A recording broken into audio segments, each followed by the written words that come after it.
So while I was out bow hunting at my parents' farm, my dad found these 3 giant puffballs. And so in this video, we're going to show you how we process those. So take you through that. We'll eat a few, give a little review on it.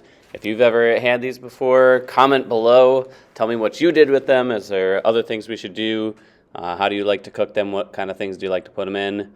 Let me know. It's our first time having these, so we are excited about trying them out.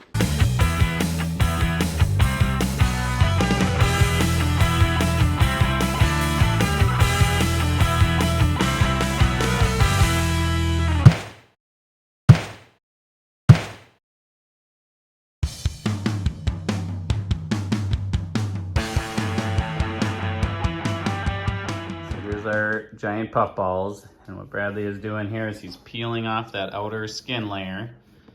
And what I've read, that's perfectly edible. You can eat it, but it's just tougher and leatherier.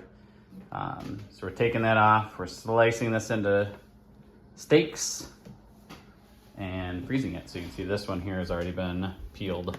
So all the skin peeled off. I'm just gonna slice it up.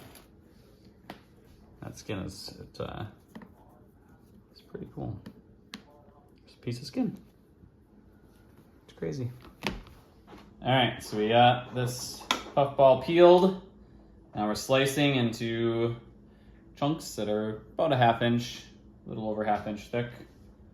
I'm gonna fry these up and see how they taste. I've never had a giant puffball before, so watched a few YouTube videos. Excited about it. And it looks really cool, getting all sliced up here. It's a lot of mushroom. Here we go. Half a puffball ready. So Bradley sliced up that entire puffball, and then you can see we put on a cookie sheet, layers of wax paper in between it.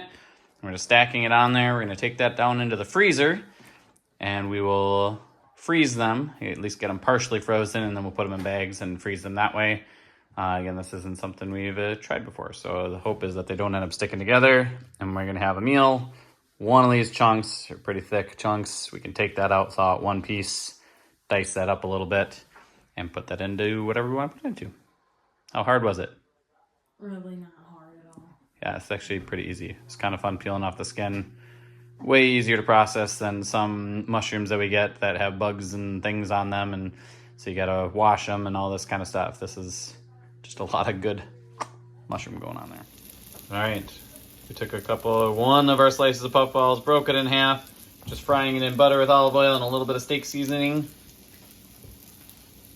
That's trial number 1. We'll see how that goes. All right, they have been flipped. They look good. So our just fried in butter ones are done. They're a little soft and squishy still, so I'm not really soft and squishy. I'm not really sure how that's gonna go. And my dad here is breading another piece, and we'll see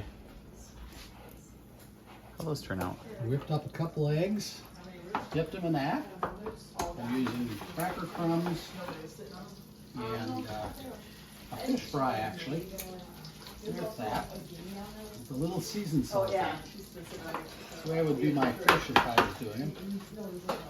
Yeah, see how that works for mushroom. So basically, if we fry them just like fish. Yep. Fry them like fish. Yes, these are our fried up giant puffballs. Needs to be at puffballs going on all over in here. And Brad's trying a chunk. That's the Cajun style. How is that one? Really good. Is it? So we have some Cajun. We have some just fried in butter to see what those are, and then these are regular fish fry type stuff. So, do you need a knife to cut them, or do they cut them with a fork? They cut real easy. Very hot. Okay. Good texture. So you use kind of cracker comes in this also. Very, very good. Okay, I gotta try some now. All right, so we're eating our fried mushrooms. Yeah, fried puffballs.